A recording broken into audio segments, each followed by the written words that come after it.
tells me we are being live streamed, so I believe we are being live streamed. Welcome to Tough Talk, where we work on getting comfortable with the uncomfortable. I am BJ Robinson, creator and host of Tough Talk, and this specifically is, in fact, Tough Roundtable, where we bring a few folks together to keep on keeping on with these conversations about many different things that we're all trying to gain a greater understanding on and enact change upon within ourselves and the world around us. My guests for today, I'm so grateful to have them. I am delighted to get to see them all again, because nothing better than seeing lovely, wonderful, friendly faces to start off this new year. Hey, 2022, when did you get here? My guests today are Nettie, Kathy, and Sarah. Thank you all for being here. And our focus today is on education, which again can take us down many different roads depending on what aspects we're talking about. And so we'll just see where that takes us in this conversation. As we get started, let's just do a little checking in on how are you in 2022 doing, as I like to say. So Nettie, how are you in 2022? We're here.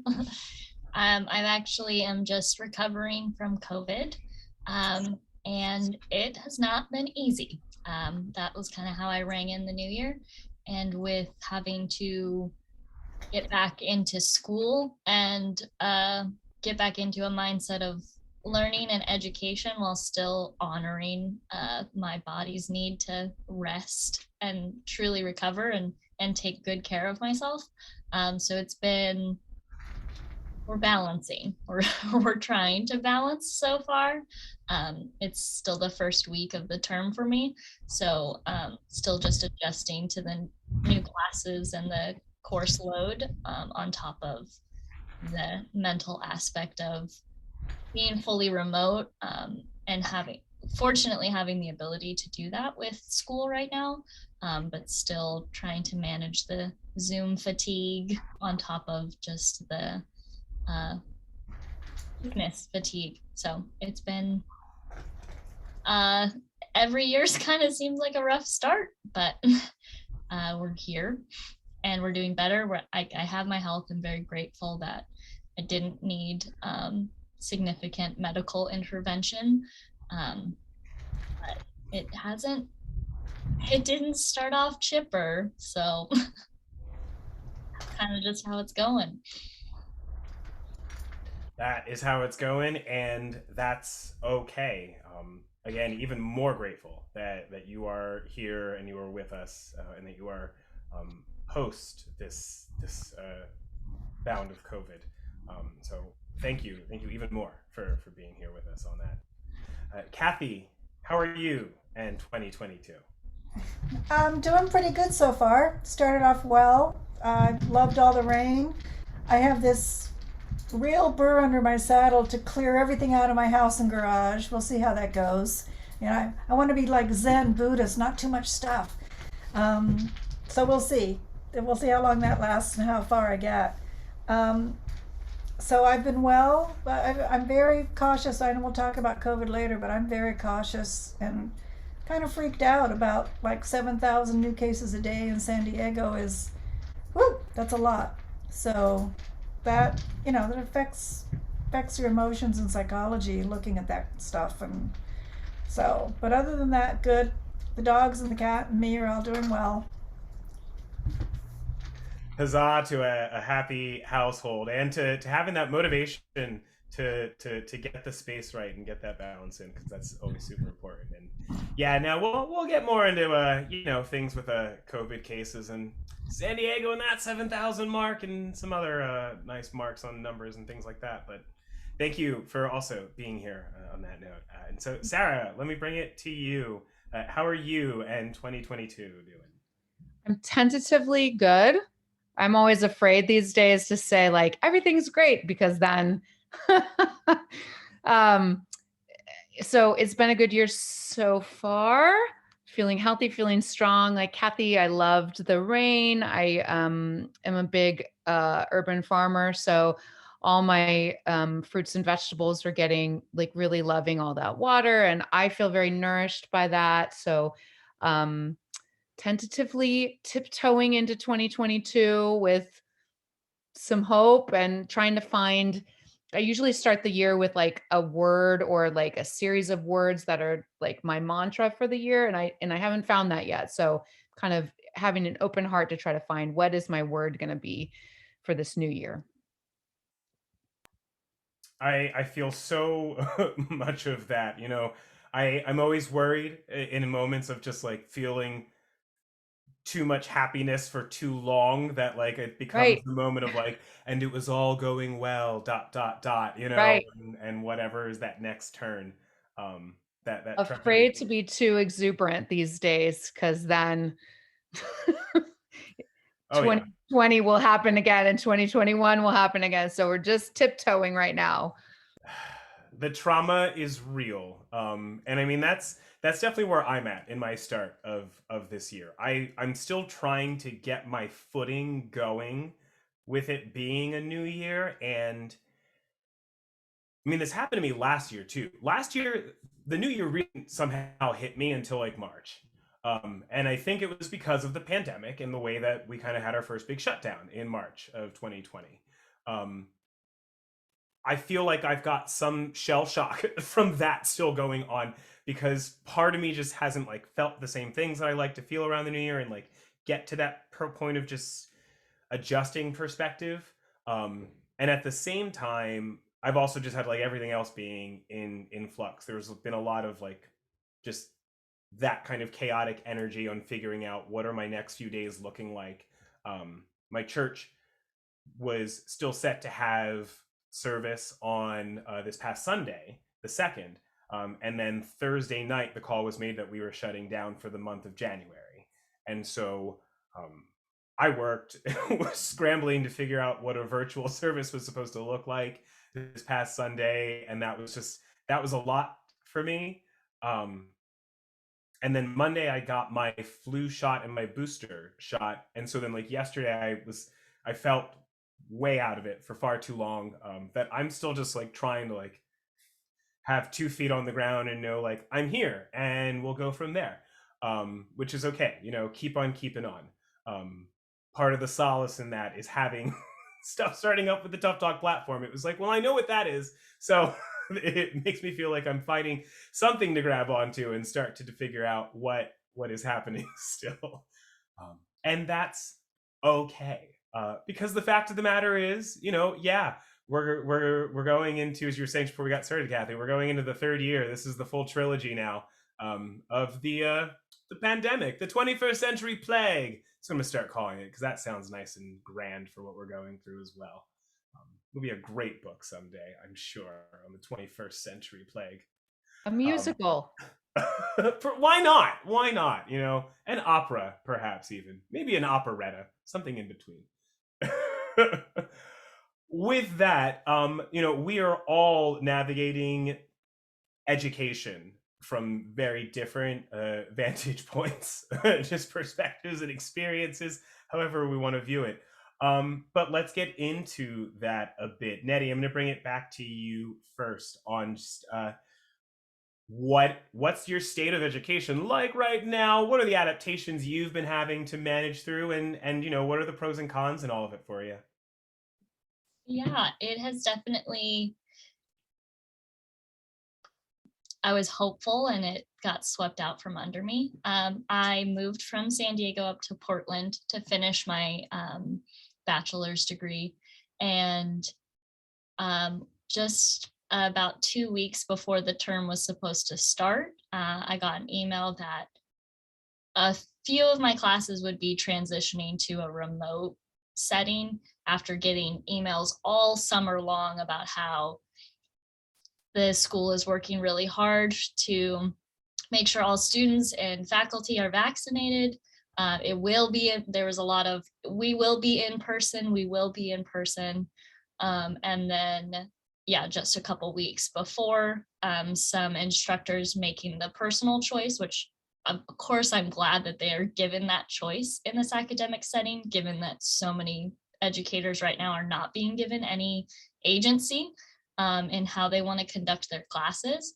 So it transitioned to one class being a hybrid class, meeting in person just once a week. and the rest being remote. And then for this term, I was scheduled to have one in-person class that switched to an attend anywhere format. So we have a Zoom option as well as a physical classroom option that's available to students. And especially recovering from COVID, I've elected to optimize that remote option probably for the whole term, just out of an abundance of caution. And the other classes being remote or online.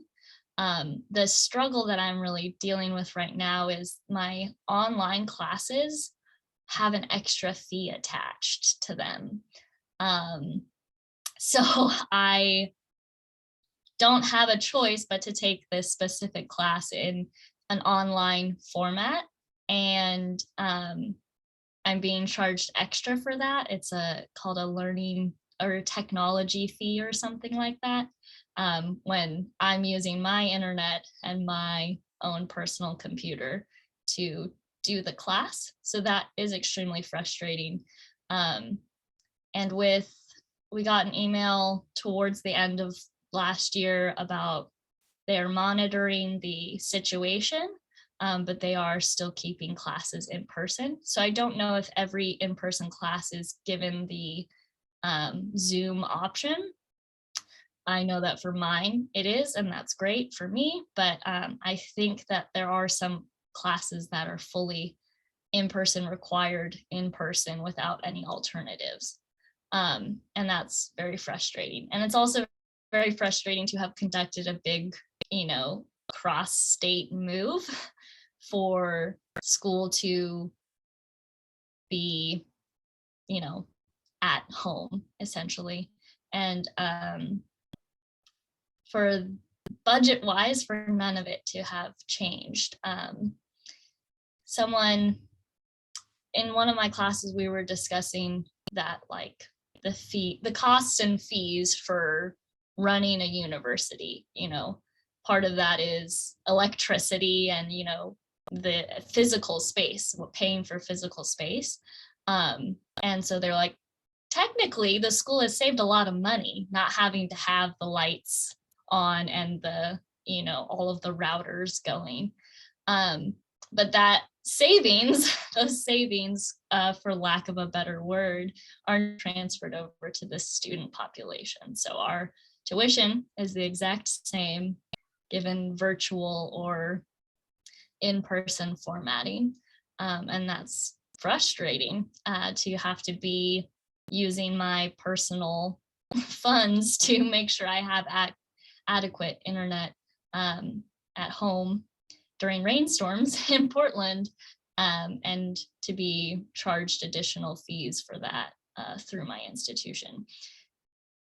I say it all the time, and I'm a firm believer that college is a scam in a sense, a necessary one given some circumstances, but it's just even more apparent during a pandemic that what you are paying for is not necessarily preparing you for anything other than doing what you are required to do and paying a lot of money to be told exactly what to do. So that's been my experience as a student in it, and especially in the last couple of months.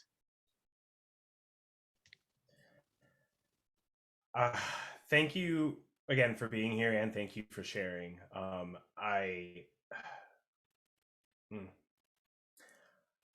I think we often mistake what is guised as education for just indoctrination, often into capitalism and corporate values, not necessarily the value and the worth of the individual and their own pursuits and prosperity.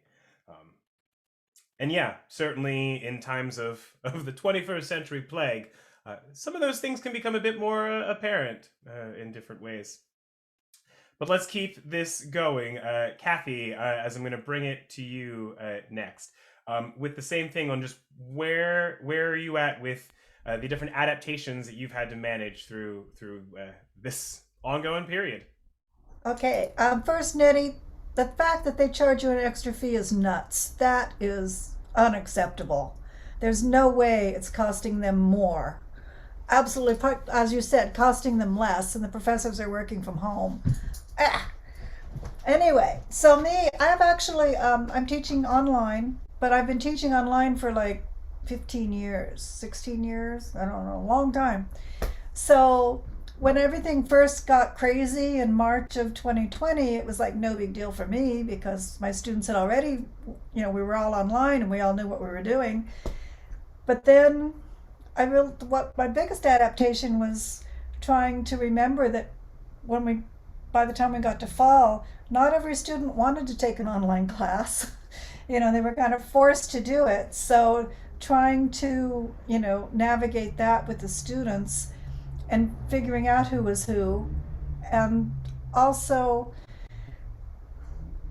one of the big things I think for me, I love teaching online in a lot of ways. It's great, and it's so good because I teach community college, so the students that are working and parents, and the flexibility is fantastic. But one of the things that's hard with online teaching is that it's harder to reach the students that really need help. If I'm in a classroom, I teach English, mostly composition literature, and so if I'm going around in a classroom and I can say, hey, check in with me after class, and hopefully they will, or I can catch them or whatever. But online, it's like I'll email them and, hey, let me know, I can help you with this, and crickets, so it's really harder to connect with the students that are like kind of know what they're doing and they're on task, and they're the ones that email me and talk to me. The ones that really need help oftentimes fall through the cracks, and I'll get like an email after a deadline that's saying I wasn't sure what to do, and I'm like, why didn't you ask me? I don't say that, but that's the hardest part I think for navigating that is that I don't have that level of connection with students, but I honestly think that teaching is never going to go back to the way it was, because I think a lot more people, not everyone likes online, but a lot of people that didn't think they would are going, oh, this is kind of cool, I could do it at midnight, So I don't think it's ever going to go back to the same balance that it was before the pandemic. I think everybody's going to be, kind of choosing different paths. So that's where I am. Thank you again for being here and for sharing. I think it's hard to remember sometimes how long this has been going on. It's hard for me often to just remember what things were like before. That feels just so far away in a really bizarre kind of way, because I feel like I'm so used to things feeling like they were just yesterday. And now there's been a lot of definite bridging since things were as they were in all of our different ways and experiences. And I know for me, I thought for a long time when I would see movies like I, Robot, if people have seen I, Robot, there was another one with, I think it was like Bruce Willis and Rosamund Pike, and it wasn't Avatar, but it was something like that. It was a world where like people didn't leave their houses and everyone just used like robots and went out instead. And I remember just seeing movies like that, and I would sit there and think, like, I would never want to be in a world like that, because I would never be a person who would live in a world like that.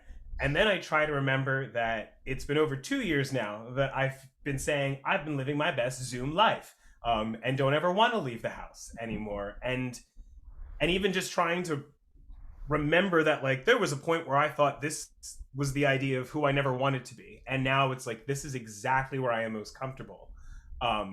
It all just, it's so hard to understand like where we are going from here, and what anything will look like for whatever our new eventual normal is post-pandemic, post-plague times. I think you're right that a lot of people, myself included, have discovered moments and ideas of all through these adaptations where it's like, oh, this is something for me, even though I never would have suspected it. And that there are other parts of it where it's like, I can't stand this. I can't wait till I never have to do it again. And just who knows what that formula comes to. So, yeah. Let me keep it going to Sarah on this. Well, really on the same basic merit there of just where are you at with how you, with the adaptations that have come your way, because you've been also in a different space of this and experience from the rest of us, really. Yeah, so we were in person almost the entire pandemic, my school.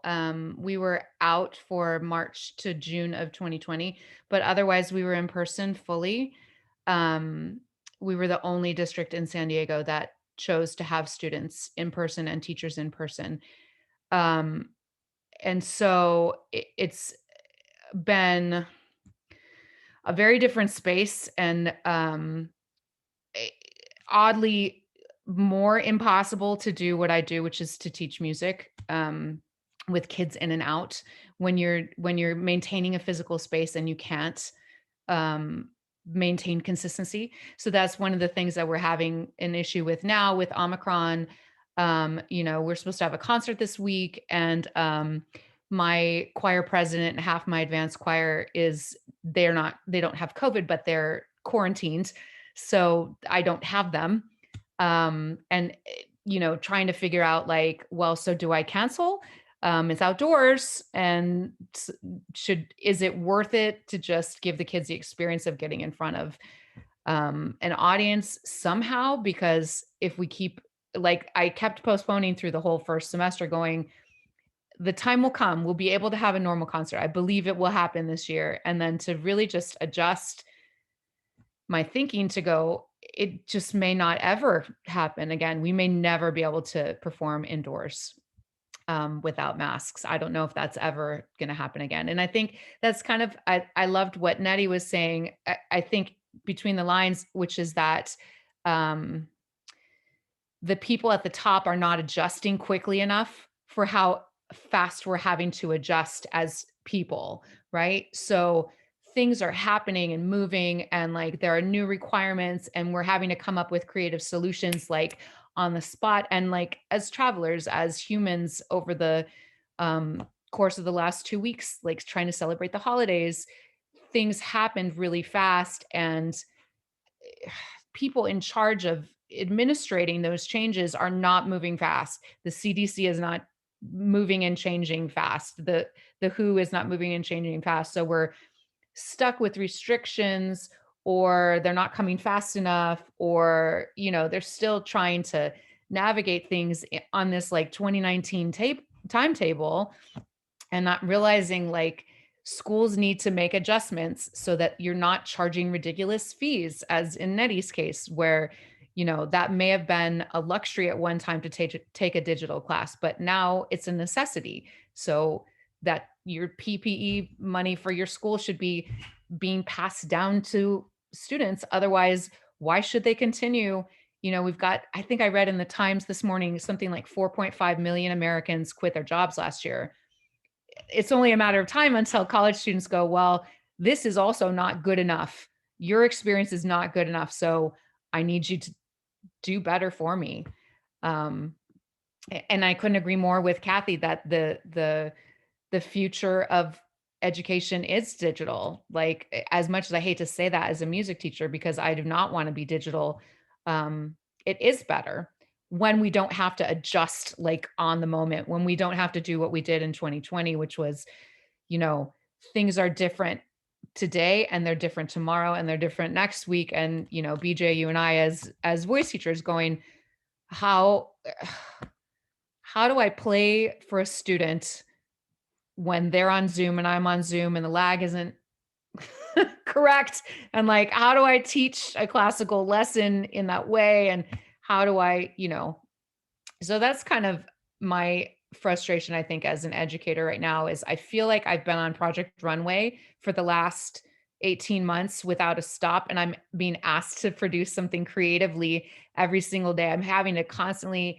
as you had to with your virtual service, come up with a new solution and a new solution. And like I don't, this concert I have on Thursday, I feel vaguely anxious because I don't even know what to be anxious about because I've never been in this random um like outdoor space. I don't know, like, are the outlets going to be locked? Do I need a screwdriver? I don't know what to even worry about because there's so many problems that I can't even anticipate. And that's what I feel like being an educator is right now, is like you can't even the problems that happened, nobody could have even imagined. So tired of being creative a little bit, just a little tired of that. Thank you for being here and thank you for sharing. That is like the nicest way to put it. It's so understated to be like, it's just tired of being creative. Like, fed up, okay, with the constant lack of foundational just preparation and organization and instruction on how to navigate any of this. Like, even I was saying for on a regular basis through all of last year, that this was an individualized sort of approach and effort and how we got into it, and it's going to be an individualized effort in getting out of it. I'm over that. Like, I'm over saying it. I don't want that anymore. I didn't want it to begin with. I kind of accepted it for a long while, but at this point, it's like I'm even freaking sick and tired of that. And I don't necessarily know what the solution necessarily is to it, but I also I would have expected by now that there would be greater communal understanding and protocol and practice and strategy and implementation for communities, for neighborhoods, for school districts, to be able to say, like, okay, hey, look, here's what's happening with us right now. Here's what we have to do. Instead of it still being an absolute free-for-all. I didn't think the free-for-all was going to last by now. I thought it would have been, everyone recognizing, like, hey, we're all not doing well on our own. Maybe let's, like, get together and just have a plan and strategy. But for some reason, we're not there yet. Yeah, I think one of the things that really struck me in my district, they were allowing, before Omicron happened, they were allowing indoor athletics to happen unmasked, but nothing else. So my same kids are all on the basketball team. They're able to be in the gym, sweating on each other and panting and having their basketball game, but we can't be in that same gym to sing with those same kids. And exactly as you're saying, the understanding that everybody is needing their thing. We're all lacking our thing. We want our thing to happen. We all lost something. So can we make some way to have our thing? Please. I didn't understand. I mean, like, on that same parallel, I still don't understand the management for sports to just keep on keeping on all levels, especially that big old professional level.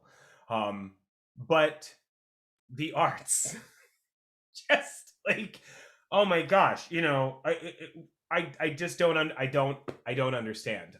So I want to kind of open this up for all of us a bit here. We don't have to stay in a set order. You know me, it's like either there's four of us. Chime in, raise a hand, whatever, we can see each other. But tying all this together, because vaccinations, protocols, and comfort levels, there seems to be no full collective agreement still on how we manage any of these things and how we implement them. So I want to know, like, what are all of your different thoughts and experiences on all of these things? I know for me, I don't know where I sit. Parts of me are like, yeah, I'm all for places that want to just be only everyone vaxxed. And at the same time, I know I don't like the idea of practices that become exclusive. And so I just, and that's obviously keeping it very simple and blunt, but I'm just saying that for now because I don't want to be the one to talk the whole time. What are your thoughts and different feelings on how you mitigate this and how you measure it Kathy, yeah, please.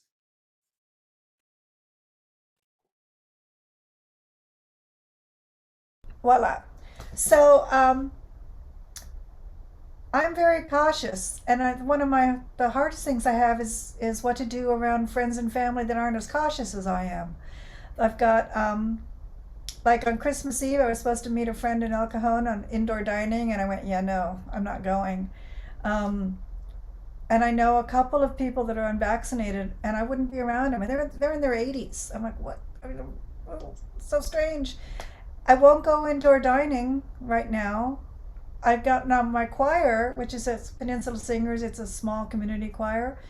We're rehearsing in the big church in Point Loma, All Souls, big Episcopal church, and the church is requiring masks and vaccination. And I'm like, I'm okay. I'm good with that. But the choir has gone from like 80 to about like 40, and we performed outdoors only in the holidays, which reduced it to about 20 people, and we had no electricity, so we were singing a cappella, which is not our forte at all.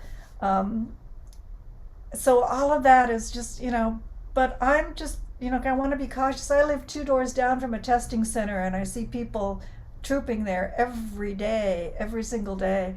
And I've gotten tested a couple of times just because I was concerned about someone I'd been around or someone I was going to be around. Like anytime I get a sniffle, I'm like, oh no, this is.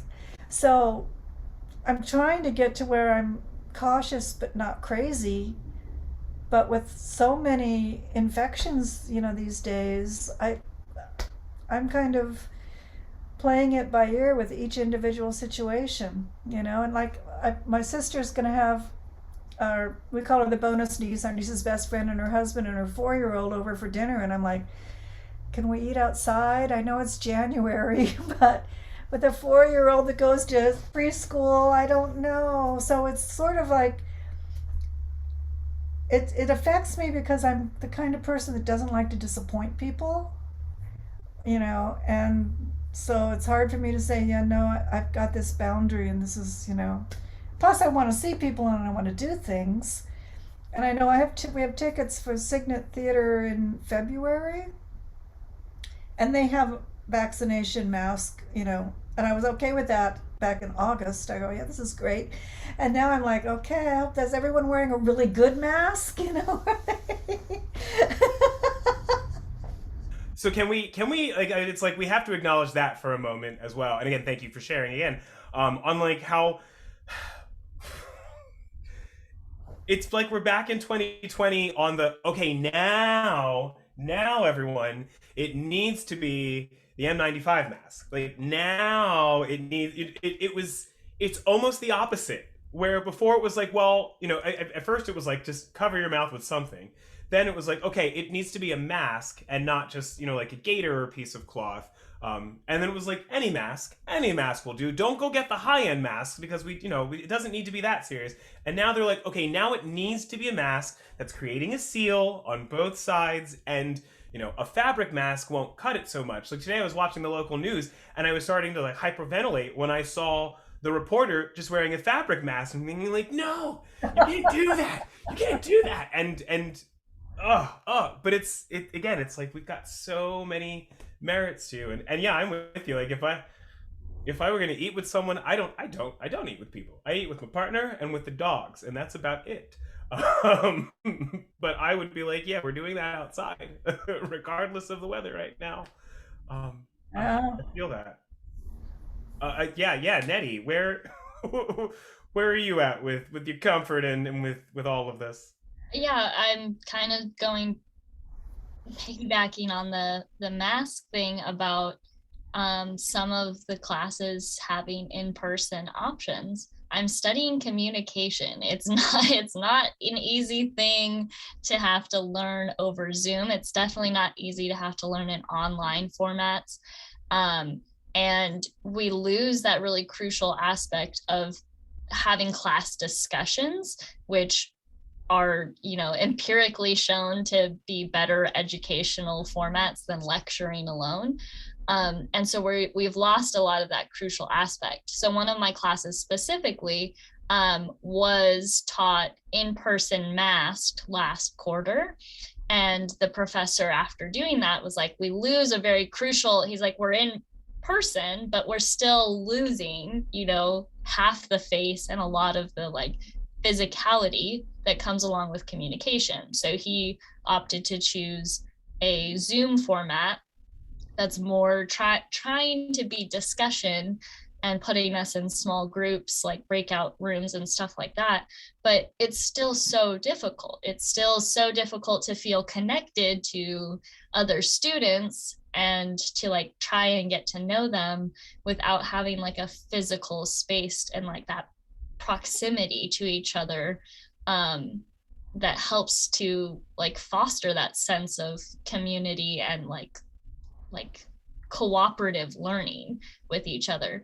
And so I don't want to go to my, like, as much as I would like to be in person with other students, I don't want to go, you know, people wearing masks improperly still, and people, of course, like when you're talking during class, like your mask can slip and fall, and like just the levels of exposure with the different types of masks people are wearing now.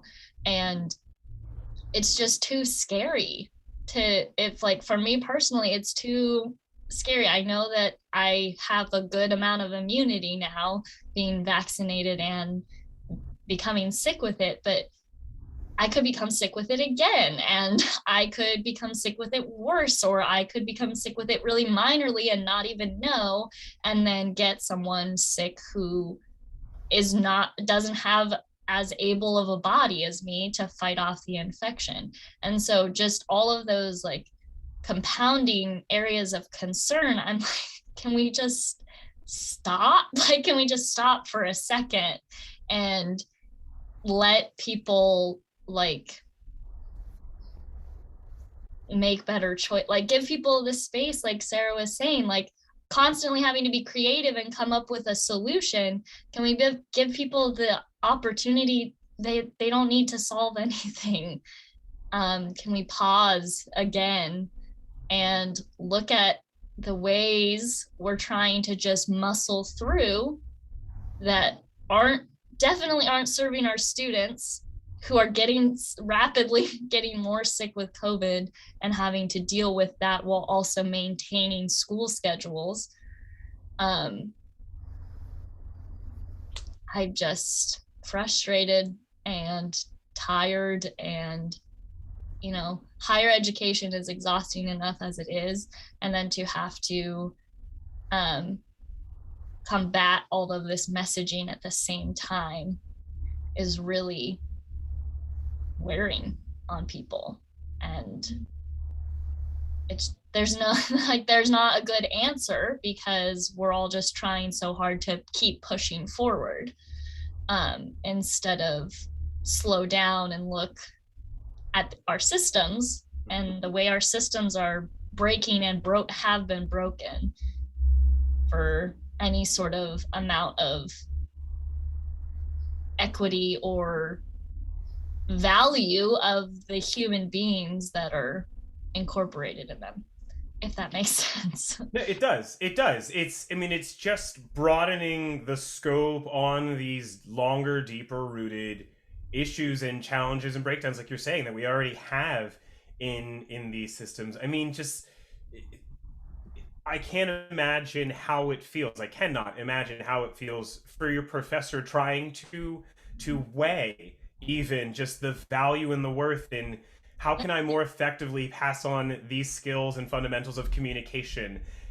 Is it in person with half of our communicators cut off from each other in that visual, application, or is it by being remote from each other and trying to at least gain some of the other visual back, but then losing all of that real synergy that you get? It's just, I can't imagine what that feels like. I can, only try to compare it or reflect it to, what Sarah already mentioned about what we struggle with in being voice teachers and music teachers, and figuring out what does or doesn't work and how we manage and get creative on that, be it through virtual platforms, or trying to balance it with a sense of in person in these times. And even like how you were saying that manifested in your whole choir's experience, Kathy, that it all just magnifies these same fundamental issues that you're right. Like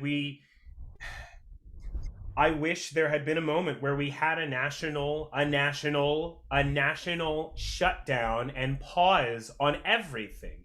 You know, like some of these other crazy wild countries did, where they just said, we're not going to charge people to keep surviving day to day for, 60 days. And instead, we're going to take that time to figure out how we help everyone to steadily and surely progress beyond this after taking a few months to just breathe and assess the situation, but doing it as a national strategy so that everyone is actually taking care of each other. That weird concept we always love to throw around and never actually do anything about.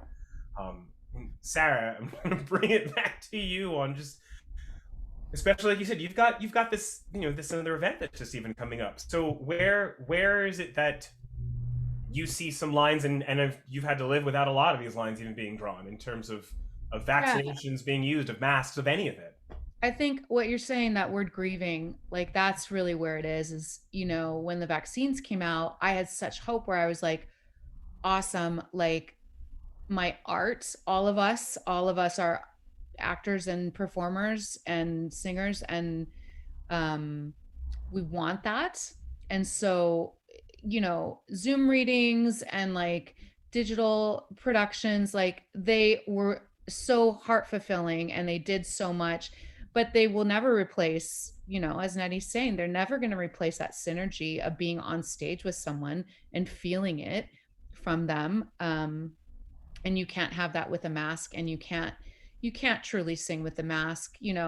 Of course there's all kinds of stopgaps that we can do. Like we can sing outdoors, as Kathy said, we can sing online, we can do a lot of things, but like it is not the same. And I had so much hope in 2021 that I was like, when those shots come, like we'll be free again. And that it not only didn't make us free, it actually made things worse somehow.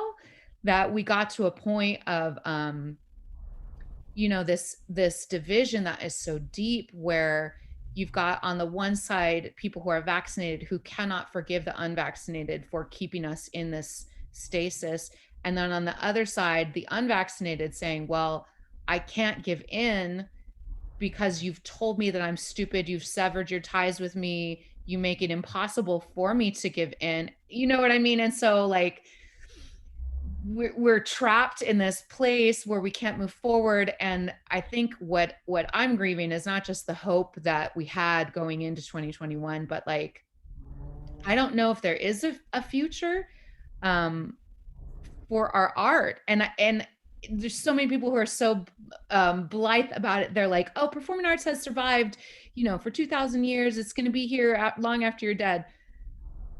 Okay, question mark. But I don't know that that's true, or I don't know if it's going to be true when, in 10 years, in 20 years, like when can I sing on a stage and be free and have people less than 6 feet from me? Like when? I don't know that that is going to be possible again. So does it make sense for me to keep teaching what I teach if there's no stage? And when, as you said, BJ, the arts are being held to such a high standard in comparison to other industries, you have Broadway shutting down permanently productions where, obviously that happened in the restaurant industry, and there's many businesses that have suffered from quarantine, but Broadway is trying to do their best to stay within the margins of what's been asked of us, and still it's not enough. And yet, like the sports teams, it seems like they can just all have COVID, and as long as they have enough subs, like they can just sub people in, and it just, continues. Where in San Diego, we've seen productions that are being shut down completely, that are closing early. They're causing major financial harm to those theaters because they're losing thousands of dollars a night. And it's hard. I'm grieving because the future of our industry is so uncertain. So I do, like, in my fantasy, like, everybody gets vaccinated and we can just be finished. But it's not realistic. So hopefully we find some way we have to find some way to coexist with this thing that's just not going away, so that we can be free somehow and still be safe and still protect our vulnerable, and like not be discompassionate when people are dying, saying, well, they made their choices. That's horrible. And those are the news stories that, they're sort of gleefully reporting this person wasn't vaccinated and then now they've ended up in the hospital. See, don't you feel better? We have this like schadenfreude that's like becoming endemic. This is what we've become. Yeah. Anyway. Yeah. I'm going to come back to you with a question in a quick second, but I want to comment that it's like people don't realize, and when I say people, I just kind of mean in general, people don't realize how much art, and even more specifically, how much music, how much vocal work is gone and lost of the past.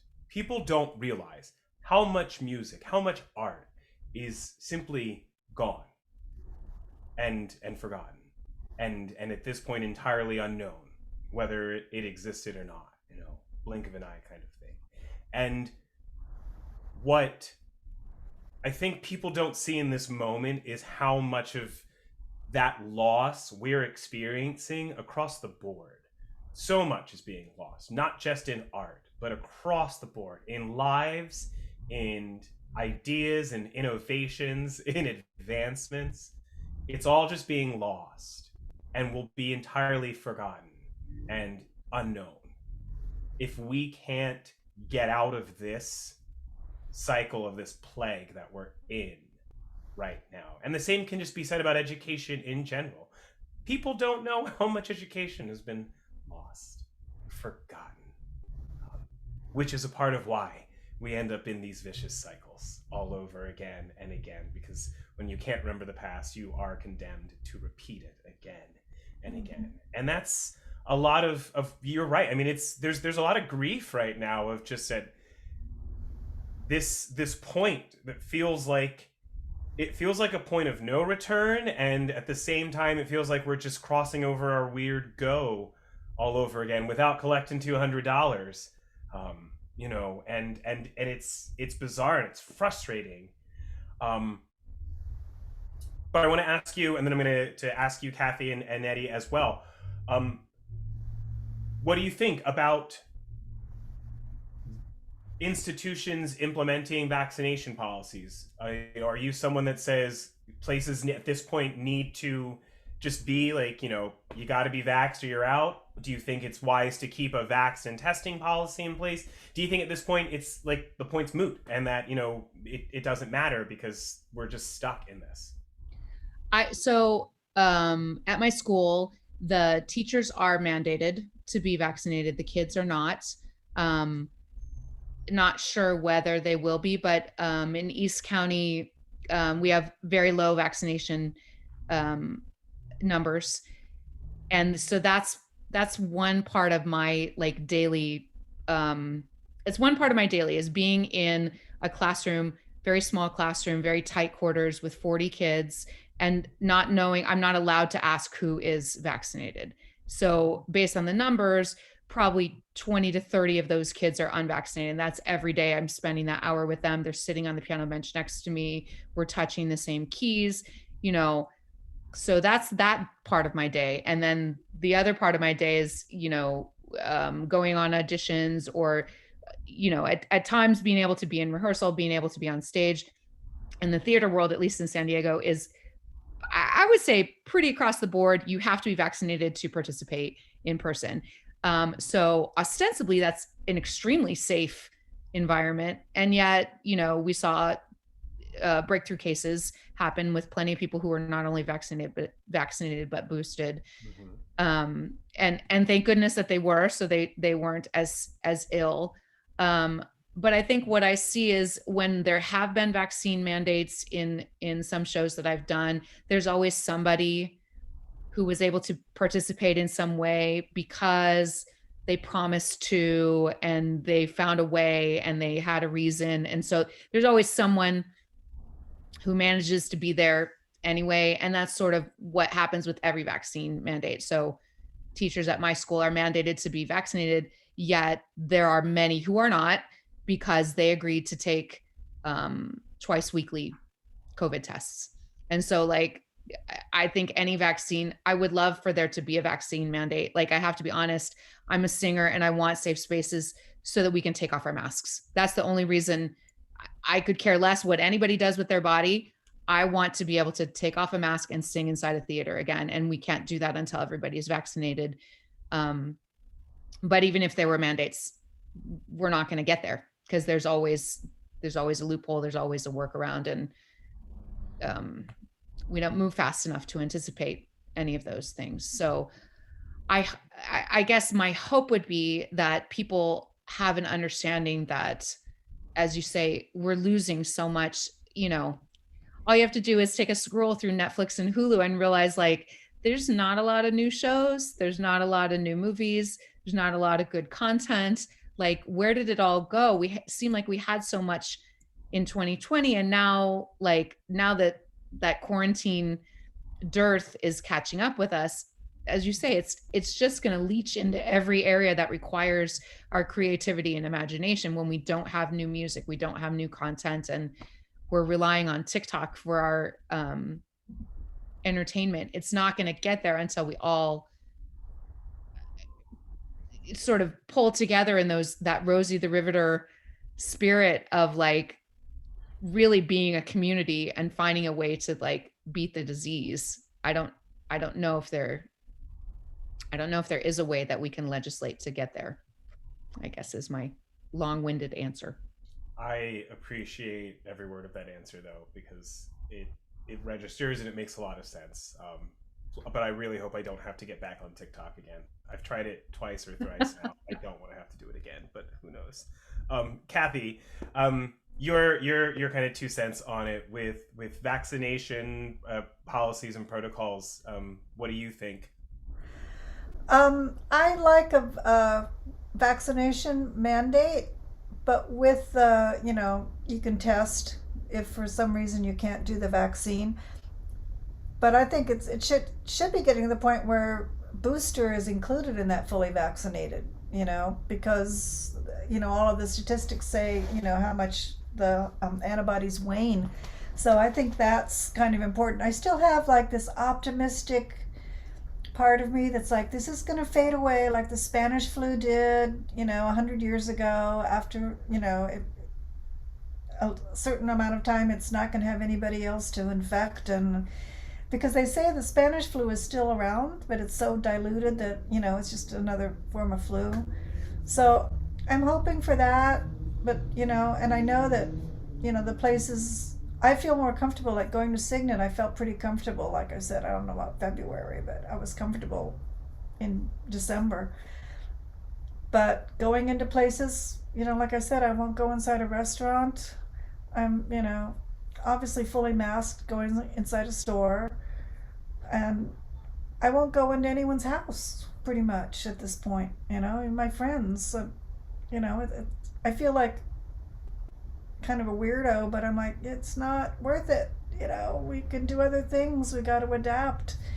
But yeah, I think vaccine mandates are a pretty good idea, and I really appreciate what Sarah was saying about how divided we are and how people get dig their feet in because people are telling them they're idiots. And I never told anyone they're an idiot, and I don't do that, but it's like I'm thinking it, I'm thinking, what the hell is wrong with you? Why aren't you doing it? So yeah, I think going forward, and we'll see what happens. So it's, there was a surge last winter, there's a surge this winter, and then it went way down when they started, doling out the vaccines in February, March. So maybe it'll go down again. I don't know. It's just like watch and wait, watch and wait. I appreciate your honesty, and I appreciate your optimism as well, because someone's got to have it. So I like that. It's always good when that can be a balance in the sphere of things as well. And I am happy to hear that your experiences at Signet have been safe and comfortable as well, because I know like that. I always still say I'm in my Rapunzel syndrome, as I call it. So it helps to always hear about other people who are still having experiences that are good out of their own house, because yeah, that's a real part of the struggle still. Yeah. Nettie, how about you? Where do you stand on vaccination policies, protocols, mandates, as they may be?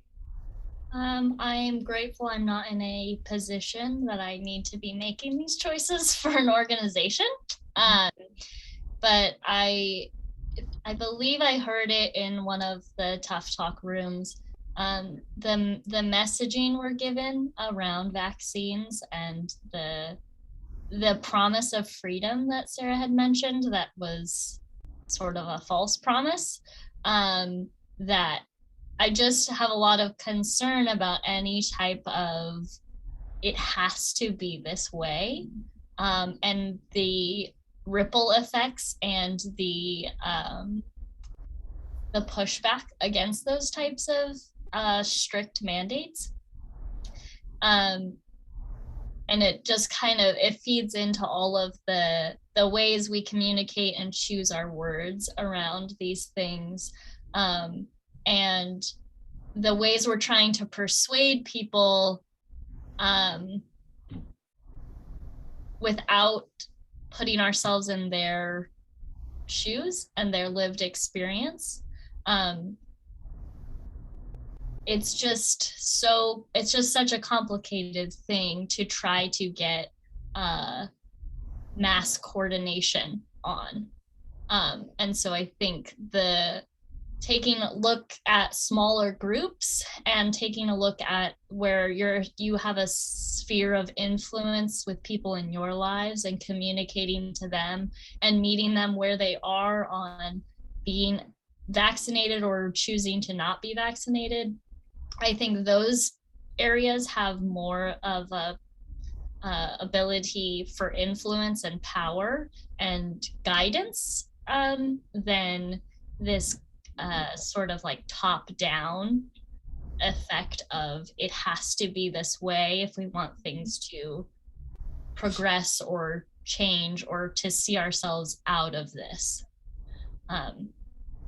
So I'm hesitant to ever say it needs to be one way or the other, acknowledging people's experiences and hesitations with vaccines, and like it is valid, and to speak a little bit to the like kind of dichotomizing of the news stories being like, see this, it's their fault now, and it again is a way of communicating and shifting blame against the people in power who had opportunity to help us and instead looked at it and said, this is America.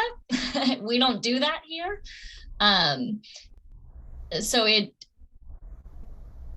it concerns me that we are individualizing things again in that nature of, and when we're placing like responsibility and all of the blame on parties that maybe are not to blame in the sense that they don't bear all of it. So there's differences in responsibility and accountability that often get misconstrued, and especially in our conditioning as human beings, especially as Americans, we are we are constantly playing this, so it's your fault. No, it's your fault, you know, and it isn't mine at all, Sondheim, kind of games, because that's what we do. Yeah. And even though, you know, like I was saying at the start of this whole world, yeah, yes, we came into this with a bit of an individualized approach and effort, and that's a part of what it's going to take to get out of it. It doesn't mean that it is any of our individual faults that this is the mess that we ended up in this moment in time, because the responsibility still does come back to, and the accountability still does come back to the fact that we didn't have that full leadership. Now, we each still have our own personal control over what we do, and that's where we need to have that mindfulness, that way to account to ourselves for those around us. Mm-hmm. And at the same time, we have to find that balance where we can say that we've got to manage this for ourselves, and we also can't just choose to blame everyone in any clean slate. Like it's like we still have to navigate this for the individual steps it's going to be in this journey, because we haven't been given any other way to manage it. It's only growing in frustration that there's still plenty of people above us with plenty of power and control, and they're still not effectively managing their power to help others navigate this in safer, more secure ways. Again, the fact that it's just every other day here in San Diego. Okay, this school's decided they're going remote for 3 more weeks. Oh, this school just decided they're going remote for 3. Oh, and this event just got canceled. That's supposed to be happening tomorrow. Although this other event is still going to happen. It's just so all over the place. And I admit, I absolutely want to just start like yelling at, you know, like, well, why aren't you being just like this one over here? At the same time, it's not their fault that they're both trying to figure it out for themselves. And so I know my yelling at them doesn't help it. That's a hard plate to digest. And yet I think that's a bit more of what we all have to work at, because we have to get out of that binary constraint again, that like this has got to just be someone's fault, and whoever's fault it is going to be the one to solve it. Like, that's such a fantasy. Yeah. That's such a terrible fantasy that we hold on to for some reason, that we still hold on to it. that bitter taste. Yeah, Kathy, please. Am I unmuted? Yes. Just from what you and Nettie were both saying about like the powers and the control, and I know a friend of mine has a 30-year-old nephew who won't get vaccinated, and she's tried everything, the usual, you know, here's an article, here's, you know, and I was thinking about it, and the lowest vaccination rates are the 20-somethings and 30-somethings. You know, the old people are like, yeah, we're all like, yeah, man, we're vaccinated. And it occurred to me that in this world we're in today, where everything seems to be totally out of control, you know, the job market, the housing market, COVID, everything, and they were told, you know, you can't go to bars and you can't do this and you can't do that. It's almost like what I think of like with taggers. I have this little piece of power. I cannot get vaccinated, you know, that you can't make me. And it's almost like there's something in that. I don't know. That's just like a thought that occurred to me, but it's one of the few things that they can control in this crazy world. You know, they say, no, I think I'm okay. I don't, you know, and it's how it's being presented, you know, kind of gives that, you know, that sense of pushback. No, I think you're right. 100%, Kathy. That's what we're seeing with the teenagers at my high school. I never would have thought that they would be participating in those TikTok challenges to destroy your own school, destroy your own bathrooms, destroy your own facilities, because our kids are super respectful. Some of them, that's the only clean bathroom that they're going to see all day. You know, they use the showers in the PE rooms, and they still, I never would have thought that our kids would have done that. And yet they, you know, we have to lock our bathrooms on campus now because the violence and the vandalism was so bad. And it is. I think you're exactly right. Everybody feels like they have no control over their life, so they have to have control somehow. Yeah. Yeah. I mean, that's a part of why I do as much as I can to not leave my house and have to, because that's a part of where I feel like I do have my own little power and control, and part of that makes me still feel a little more sane than, you know, when I'm trying to digest the news and everything else going on. And so I can relate to that, and I can understand that. And I think somehow we have to find a way to, myself included, to stay mindful of that through this, because the fact of the matter is, still in a pandemic, still in it, and we're in it until we're not. I don't care if someone thinks that might be 2 hours from now, 2 weeks from now, 2 months from now, 2 years from now. We're in it until we're not.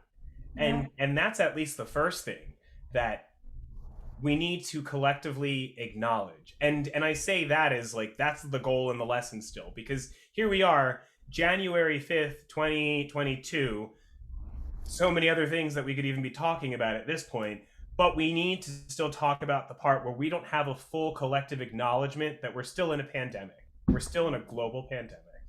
And if we can't start with acknowledging it, then we're not going to be able to meet the needs, the many different changing needs and challenges that we're all being faced with.